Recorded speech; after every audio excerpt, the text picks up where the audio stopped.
Ассалаумағалейкум, эфирде сұхбат, сіздермен бірге мен Мұхит Сапарбаев. Бүгін бізде қонақта танымал әнші Серікбол Сайлаубек. Серікбол, ассалаумағалейкум. Уалейкум ассалам. Студиямызға қош келіпсіз. Рахмет. Қазір сіз хит ән айтатын әншілердің қатарындасыз. Осы ой жеңге деген сіздің бағыңызды ашқан әнге дейін сізді қазақ жұрты YouTube деген жақсы бір сайттан таныды. Қайрат Нұртас екеуіңіз бір видеоға түстіңіздер. Ол жерде бір пышақ болды, бір ол видеоның қалжың екенін мен түсіндім, көзім ашық көрермен ретінде. Бірақ халық сізді дұрыс қабылдамады. Ол видео қай кезде түсірілді, қалай түсірілді, YouTube сайтына салған кім? Енді бұл жағдай осыдан 9-10 жыл бұрынғы видео.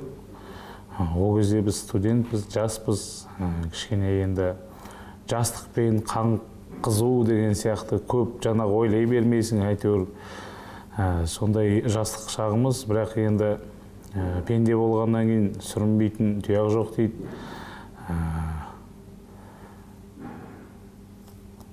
Енді өмірдегі бір ақауларымыз шығар Қайрат екеуміздің, бірақ ода тұрған ештеңке жоқ. Жас кезде әр адам болғаннан кейін енді бір жерде жаңағы сондай бір жасап қойдық. Бірақ енді мүмкін Алла тағаланың қалауымен шығар, не болса да. Қазіргі кезде ол видео жақсы пиар, негізінде. Соның жақсы пиар ертең күні сіздің танымал болуыңызға алғашқы қадамыңыз деп ойламадыңыз ба сол кезде? Жоқ, енді ол кезде ойланатын ештеңке болмады, өйткені жаспыз. Әлі өмірді дұрыс көрген жоқпыз, білген жоқпыз, әйтеуір қызыл жасыл көкке қызығып жүрген кезіміз. Ол ауылда болған оқиға. Бірақ түсіргенмен оны ғаламторға салған мен емес. Өз жерде өйткені өзімде бармын, өзім салмаймын ғой мен, былай ойланып қарасаңыз. Бірақ әйтеуір солай болып қалды енді. Енді артқа шегіну жол жоқ енді, болар іс болды. Ол ұялы телефон мен білуімше ұрланып кеткен дейді, жоғалып кеткен. Енді 10 жылда қанша телефон ауыстырамыз? Мысалы, қазіргі таңда мысалы телефоныңызда қандай видео, қандай суреттер бар екенінде мысалы нақты біле алмаймыз, өйткені көп, память көп, дұрыс қой. Ол кездер енді студент кезімізде көп телефон ауыстыратынбыз. Ол кезде жаңағы енді ойын сауық автоматтар жаңағы қалада қатты бір несі болды ғой, бір хит кездер болды ғой, аппараттың жаңағы. Сол кезде жаңағы аппаратқа саз жібердік, бәленбай телефоны жасыратын қажеті жоқ оны. Талайын жоғалтып алдық, талайын ақша керек болды, жаңағы өткізіп жібереміз жаңағы. Енді ақша керек, студентпіз ғой, қыдыру керек, жүру керек, көру керек. Құмар ойындарды ойнадыңыз ба? Жоқ, ойнағанда енді қатты бір асық ойнаған жоқпыз, әйтеуір бір балалық қызықшылықпен әйтеуір абылай қатты бір дүние салып, онда ештеңке болмады.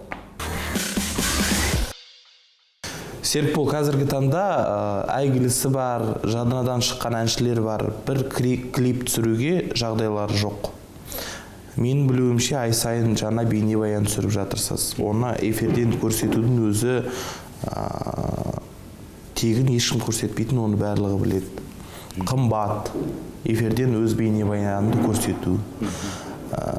Сізді қолдап жүрген жігіттер, ел ағалар кімдер олар? Енді әйтеуір достарым бар, бауырларым бар деген сияқты. Бәрін айтуына қажет жоқ. Ең бастысы бұл жерде өнер болып тұр. Егерде өнерің 100% сенімді болса, оған неге қаражат салмасқа? Өйткені қазір мысалы мына енді расында да мысалы кезінде әртүрлі ән айттық, әртүрлі жанрда, әртүрлі бағытта, бірақ одан нәтиже шықпады. Сондықтан да мен енді қазіргі осындай жанр алдым. Кішкене ер дауысты, кішкене бір ер азаматтың бір бойындағы бір характерлі қасиеттер көрсете білетін. Өйткені қазір кішкене мына эстрадамызда кішкене майдаланып кетті бәрі. Қайсы еркек, қайсы қыз екенін түсінбей қалдық. Сондықтан да кішкене осындай бір жаңағы бақытты ұстанып, қазір Құдайға, Алла тағалаға сансыз шүкір, қазір осы бақытымыз жақсы, жемісті болып келе жатырмыз. Бірақ қазақта керемет сөз бар ғой, тағыма таласқанмен бағыма ешкім таласа алмайды. Әйтеуір әр адамның өзінің бір дәуірі болады, асып тасатын бір кезеңі болады, жолы болады. Сол кезде ғана енді, бірақ сол жаңағы бақ келген кезде, дәуірін кеп тұрғанда оны дұрыс жағынан қолдану керек. Енді көріп отырмыз ғой, өмір өзі сабақ. Біз енді сатылмайтын, сатпайтын, жаман жерді баспайтын, жаман нәрсе айтпайтын азаматтардың қатарына кіретін болғаннан кейін бізде ондай ештеңке жоқ. Бағана сіз айтып кеттіңіз, Қайрат жайлы. Енді кейбіреу айтады, мысалы Қайраттан да көп сұхбат естіп жатырмын, жаңағы телевизордан, журналдардан. Ол менің досым емес дейді, бывший досым дейді, экс-дос дейді. Енді ол жағын түсінбеймін ғой. Бірақ Қайратқа ораламыз қазір. Сіздің демеушілеріңіз туралы алып қашпа, шоу-бизнестегі алып қашпа әңгімелерді сізге тізіп айтайын. Оның бірі, сіздің продюсеріңіз сізді қолдап жүрген ел ағасы бандиттердің атаманы дейді. Әртістер айтады, осы Серікбол келе жатқан кезде айналып өтуге тырысамыз, қорқамыз дейді сізді. Енді қаншалықты рас бұл әңгімелер. Енді сізге қарасам, мен біреуді қорқытып үркітетін жігітке ұқсамайсыз. Жоқ, бізде ондай ештеңке жоқ. Ол бәрі бос әңгіме, болмайтын сөз. Егер де адам бойында өз жаман қасиеті болып, өзі таза болмаса, ол әрине қорқады. Сен кезде, егер де мысалы ер азаматсың ғой, мысалы бойың таза болып, ойың таза болса, сен не үшін қорқасың? Бір Алла тағаладан ғана қорқуымыз абзал. Адам баласынан қорқпайды. Бірақ бұл жерде ондай ештеңке, бұндай әңгіме жоқ. Бірақ әр адамның өзінің ой қабілеті өзіне ғой. Біз жақта ондай бандит деген ондай әңгіме жоқ, бұл бос сөз. Ғаламторда алып қашпа әңгіме көп айтады. Лепістен қайталап жүр, немесе менсінбейді, сол үшін көзілдірік тағады деп, соны түсіндіріп айтсаңыз, не үшін көзілдірік тағатынызды? Енді бұл жерде бір стиль үшін емес, не үшін емес, әйтеуір денсаулыққа байланысты болғаннан кейін тағып жүрген жайым бар. Бір көзім көрмейді, өмірге келгеннен бері көрмейді көз, сондықтан да кішкене ол көзді нысаналы көз дейді ғой, оны көрсетудің қажеті жоқ. Бірақ екінші көзімде егер де 100% жаңағы зрением дұрыс көрсе, кимес едім очкиді. Оң көзімде дұрыс көрмейді, сондықтан да енді мына очки, бұл зрениенің очки болғаннан кейін мен шешпей жүрмін күндіз түні. Бірақ көптеген бәрі ойлайды, түнде неге осындай қара очки киіп жүресің дейді да, жаңағы мен айтамын, енді көзім бұл -4 бұл очки. Бұл жерде арнайы жаңағы оптикаға апарып салдыртқан әйнегі, сондықтан да бұл бір реклама, бір пиар үшін емес, бұл денсаулыққа байланысты болғаннан кейін, бір көзім көрмегеннен кейін мен кішкене ыңғайсызданамын оны көрсетуге, енді дұрыс жағына түсінетін шығар деп ойлаймын халықты. Сахна болғандықтан әдемілікті, әсемдікті талап еткендіктен тағып жүрсіз, е? Әрине. Соңғы кездері осы орталық сахна бар Алматыда, киелі сахна, концерттерге барып жүрміз. Жас әншісі бар, үлкен әншісі бар. Серікбол Сайлаубек арнайы шақырылатын қонақтардың тізімінде. Бүкіл концертте сіз жүрсіз. Атағы дардай, баяғыдан келе жатқан әртістердің өзін шақырмайды ондай концерттерге. Сіз барлығымен доссыз ба, әлде қалай? Бәрімен араласамыз, бәрімен жақсымыз. Мына қазақта керемет сөз бар. Әлде сіздің хитіңіз үшін шақырып жатыр ма? Ол қалай болды сонда? Мүмкін енді әнім қазіргі таңда өтімді болып жатқаннан кейін шақырып жатқан шығар, бірақ бәрімен араласамыз. Өнердегі ағалар бар, тәтелер бар, бауырларымыз бар, апайлар бар деген сияқты. Бір жерде ондай тұрған ештеңе жоқ, бірақ бәрі көріп тұр ғой, мынау жаңаша бір стиль, жаңаша бір. Егер де мен сахнада билемей шыққанда мүмкін мені шақырмас еді. Өйткені бұл жерде мені концертке шақырғанда Серікбол залды бір көтеріп жіберші дейді жаңағы. Билеп тұрып ән айтамын ғой мен өзім. Сондықтан да енді көбісі енді сыйлағаннан кейін әйтеуір бір-бірімізге көзқарасымыз түзу болғаннан кейін әйтеуір араласқаннан кейін шақырады да. Биге қатысты сұрақ. Қайрат Нұртас деген жас әншімен билеріңіз кішкене келеді. Ол көп жылдар бері араласқаннан кейін ол сізден көріп алды ма, сіз одан көріп алды ма, онысын енді сіздер ғана білесіз. Жалпы сол биіңіз туралы халық не дейді сізге? Осы қазір ел аралап тегін концерт беріп жүрсіз. Көбісі айтып отыр жаңағы Қайратқа биін ұқсайды екен деп. Мен айтамын, Қайраттың өзінен сұрасаңдаршы, кімнен үйренгенің деп. Мен енді жігіт деген енді біз өсекке деген андай әңгімеге мен өзім жалпы жоқпын, кішкене андай болады ғой өсек әңгімеге. Мен бір-ақ рет айтамын, болды. Оны түсінсе түсінді, түсінбесе өзі біледі. Бұл биді енді кезінде Қайрат екеуміз оқыған кезде, кезінде екеуміз жаңағы кафелерде жұмыс жасайтынбыз, билейтінбіз, білмеген нәрсемен үйрететім Қайратқа. Енді Қайрат бауырым ғой енді, қанша дегенмен де біз енді достай емес, бауырдай болып кеткен балармыз, азаматпыз. Сондықтан да бізді бір араласасыңдар ма, Қайрат сен мен қалай қарым-қатынас деген сияқты не деді. Мен айтамын да, мен жалпы өзімнің қалай айтсам, менің өзім понятиям қазақшасы қалай? Мен түсінігім бойынша ер азамат деген бұл жерде ер азаматтардың арасында достық деген мәңгілікке ғана қалу керек. Неге сырттан әңгіме айтады? Гүлзира ханым интервью бергенде былай айтады, Қайрат өзі былай айтады. Бір кездесуге шақырып, шайға шақырып айттыңыздар ма? Неге сіздер менімен өштесесіздер? Неге сіздер мен өштесіп отқан ештеңе? Олар неге сізді көре алмайды ма әлде, қызғанады ма? Неге бұндай әңгімелер? Ешкім қазақ халқы киелі халық қой, барлығына тыңдарман жетеді, барлығына той жетеді, барлығына сахна жетеді. Неге осындай күндестік тірліктер болып жатыр олар тарапынан? Енді ол жағын білмеймін. Сіз бағдарламаға дайындалғанда мен интервьюларыңызды оқып шықтым сіздің. Барлық жерде сіз Гүлзира ханымға да, Қайрат Нұртасқа да шан жуытпайсыз. Ол менің бауырым, ол менің әпкем, мен ештеңеге ренжімеймін, мен ешқандай өпкем жоқ деп айтасыз. Неге? Енді әр нәрсенің шегі болады ғой. Бәріміз мұсылман болғаннан кейін бір-біріміздің артымыздан ғайбат әңгіме айтуға болмайды мұсылмандарда. Бірақ мен енді араласатын достарым бәрі намазда айтады ғой, мына басына ақыл берсін, мінезіне сабыр берсін, ең бірінші жүрегіне иман берсін дейді. Енді мұсылман болғаннан кейін сабыр түбі сары алтын дейді. Мен ол кісілермен енді ұрысып, жанжаласып, жаңағы таласып, онда ештеңем жоқ. Мен өйткені ер азамат, мен еркекпін.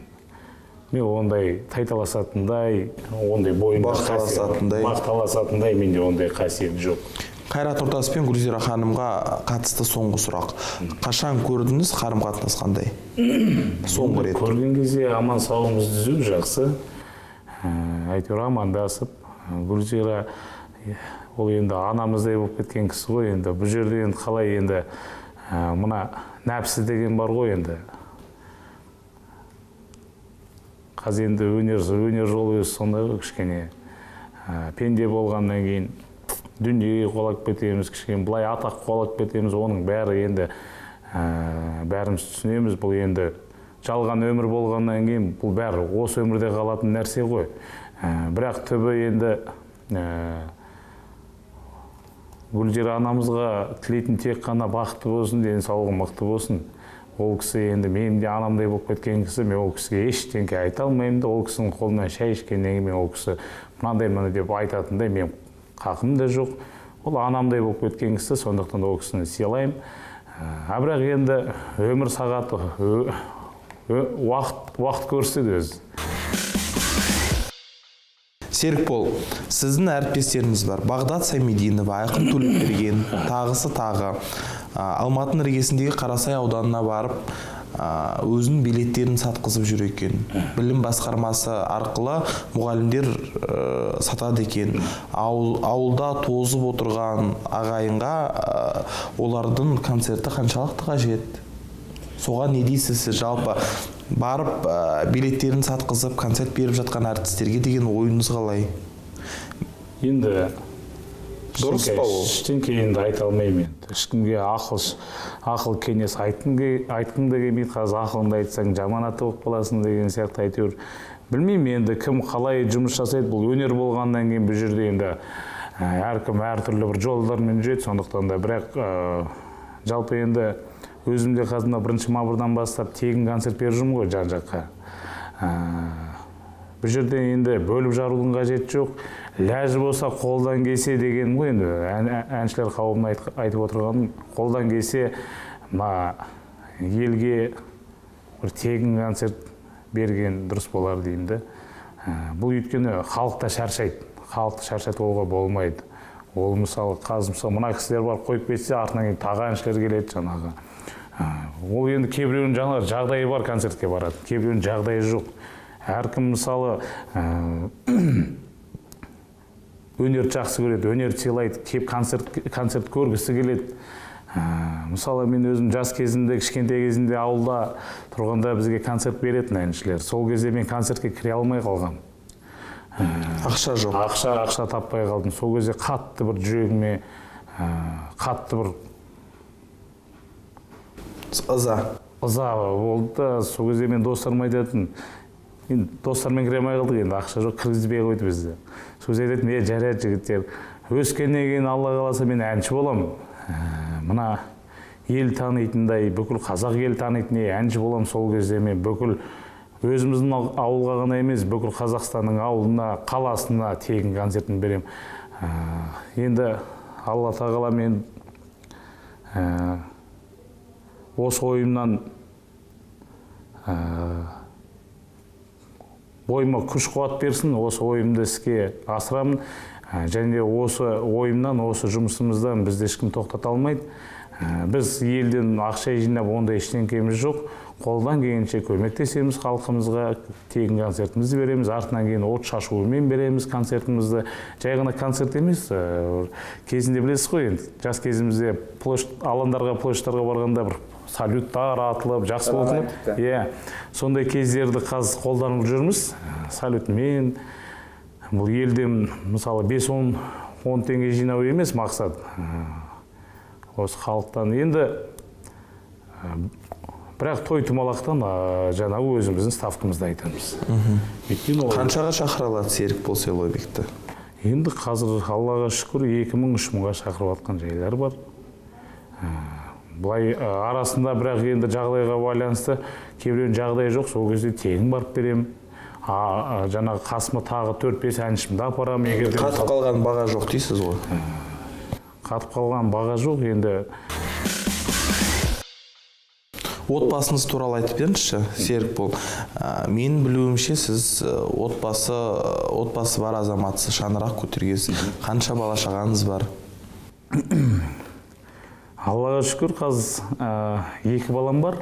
Үлкенім биыл 1-ші сыныпты бітірді. Қызым жаңағы 0-й класты бітірді. Алла қаласа міне бүгін ертең 3-ші нәрестемізді күтіп отырмыз. Аманшылық болса 3-шімізде келіп қалады. Әні міне дегенше. Сөйтіп 3 балам бар. Жолдасым үйде. Сол балаларға сабақтарын қарап, жаңағы сабаққа апарып алып кетіп жүреді. Жұмыс сол кісінің. Сізге хабарласып, сіздің жанкүйерлеріңіз Гәккуге шақырып, Серікбол, осы Гәккулетейік, сенен жерік болғың келеді, сенен ұрпақ алғың келеді дегенде қыздар бар екен. Осыған қатысты не айтасыз? Енді оған қатысты айтарым. Жолдасыңыз қызғанбай ма? Енді адам болғаннан қызғанады да енді. Бірақ жолдас маған сенеді. Енді жолдасым біледі, мен айтқан сөзімде тұратынымды, екі сөйлемейтінімді. Жаңағы сіз айтқандай Қыз келіншектерге не деп жауап бересіз? Не деп жауап бергенде ештеңке жауап бермеймін, өйткені зина менен харамға жол жоқ бізде. Ресейде қылмыстық әлемге қатысы бар Бутырка деген азамат бар. Шансон стилінде ән айтатын. Өзі бір емес бірнеше рет түрменің төрінде отырған азамат. Сол кісіні менде бар ақпарат бойынша ел ағалары Алматыға $100,000 төлеп шақырыпты. Сол жабық есік жағдайында болған кешке сізді кім шақырды? Қалай бардыңыз ойға? Бізді де шақырды. Ән салдыңыз сіз? Қонақ ретінде шақырды. Мен бүкіл жерге қонақ ретінде шақырды. Енді ол әр адамның өзінің бір өткен шағы болады. Сондықтан да енді өткен шағы болғаннан кейін енді қазір ол кісі енді сіз айтып отырсыз жаңағы отырған, үйткен, биткен деп, бірақ ол жағын енді білмедім. Енді бірақ араласып көргеннен кейін адами тұрғыда қарағанда адамдық бір жақсы бір қасиеті бар бойында, жаман азамат емес. Әйтеуір кезінде, жастық кезінде, жастық шағында мүмкін сондай бір ақаулар болған шығар өмірінде, бірақ араласып көргеннен бізде енді адам танитын жасқа келдік қой. Сондықтан да Серікбол сізге ақ батасын беріпті, әніңізді айтып бердіңіз сіз. Не деп айтты ол кісі сізге? Ол кісімен қазір жақсы қарым қатынастамыз, бірімізге звондап тұрамыз. Қонаққа шақырады, кел бір жаққа деп. Менің студиямды көресің, екеуміз бір ән жазайық деп. Сенің де бір дауысың бір қызық дейді да маған, бір ерекше бір қызық дейді. Соны екеуміз бір әнге салсақ, сол қалай болады екен? Өнер болғаннан кейін бәрін көру керек қой. Бұл жерде ең бастысы. Жоспар бар ма Бутырка мырзамен дуэт жазу? Енді көреміз қазір, қол бос болса барып айтамыз. Ода тұрған ештеңке жоқ. Ресей деген мына тұрған жер ғой. Серікбол, Лепс қайда? Лепс қазалы сөйлесіп жатыр. Оны сөйлескенде анада видеомды жібердім ол кісіге жаңағы WhatsApp арқылы. Бірақ ол кісінің жаңағы халық қатты күтіп жатыр дуэттеріңізді.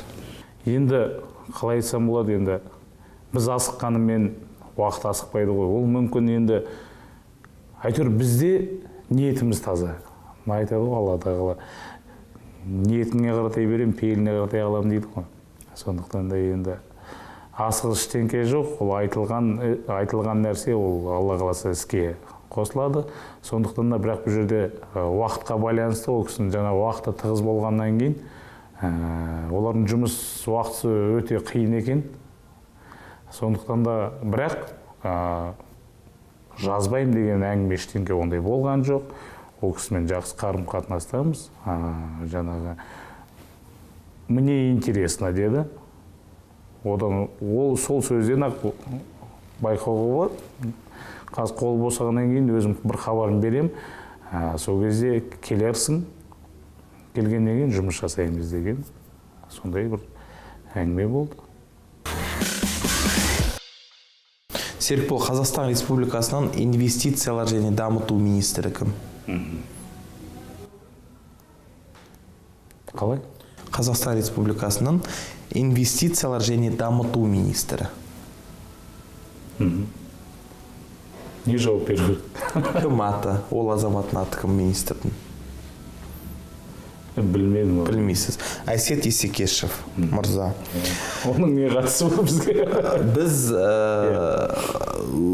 қаншалықты біздің өнер адамдарының біздің қоғамға қажет бір заттарды қаншалықты білет деген тұрғыда. Ол өнер адамдарын кемсіту деген мақсат емес, есіне салу, қоғамда болып жатқан жағдайларды есіне салу деген мақсат біздікі. Қоғамдық көлікте Алматыда автобус дейміз, қанша тұрады жүріп тұру? Білмеймін, 80 теңге шығар. 80 теңге, дұрыс. Серікбол Сайлаубекті алдау қаншалықты мүмкін? Сізді алдаған адамдар болды ма? Мені алдау үшін бірінші ойлану керек. Ойланып барып жасамаса, ол бірақ тек қана өзім Достарым алдаса түсінем, бөтен біреу алдаса ондай болмайды. Кімнен және неден қорқасыз? Алла тағаладан ғана қорқам. Алла тағаланың қаһарынан қорқам.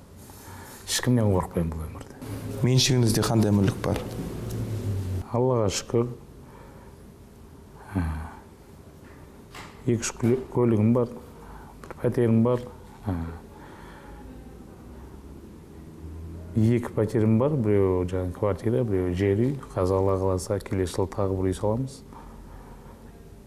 Енді бала-шаға үлкен болғаннан кейін анам бар деген сияқты кішкене.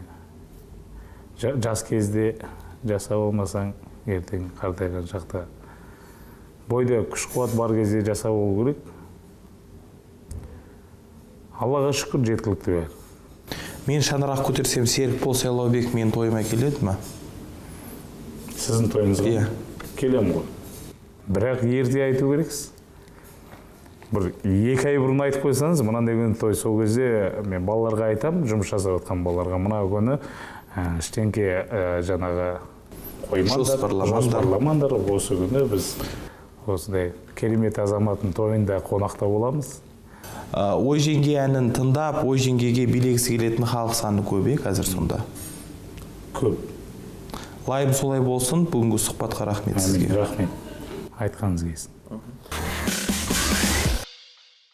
Сұхбаттың бүгінгі қонағы болған жас әнші, хит әндердің орындаушысы Серікбол Сайлаубек. Сіздермен бірге болған мен Мұхит Сапарбаев. Эфирде жүздескенше.